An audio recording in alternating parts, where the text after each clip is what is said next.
দিল্লির লালকেল্লায় বিস্ফোরণের আঁচ পড়েছে এ রাজ্যে, সেই ছবি আপনাদের সামনে আমরা তুলে ধরি।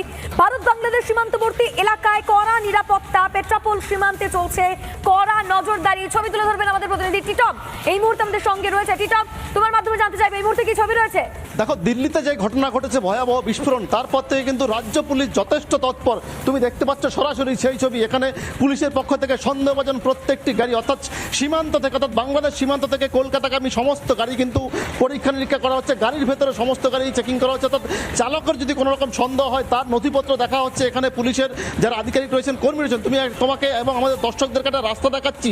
আমি যেখানে দাঁড়িয়ে রয়েছি, অর্থাৎ এখান থেকে এই যে সোজা সীমান্ত, অর্থাৎ এই যে ঠিক আমার এই দিকটা গেলেই কিন্তু এখানে পেট্রাপোল সীমান্ত, অন্যদিকে ঝাউডাঙ্গা আরেকটা সীমান্ত, অর্থাৎ এই যে রাস্তা এখান থেকে কিন্তু মাত্র 1 কিলোমিটার দূরে কিন্তু ঝাউডাঙ্গা সীমান্ত, অর্থাৎ দুদিকে কিন্তু দুটো সীমান্ত, আর তার মাঝখানে এখানে একেবারে বর্ডার এলাকা। ঠিক এখানে কিন্তু একদিকে যেমন সীমান্তর জিরো পয়েন্টে যেমন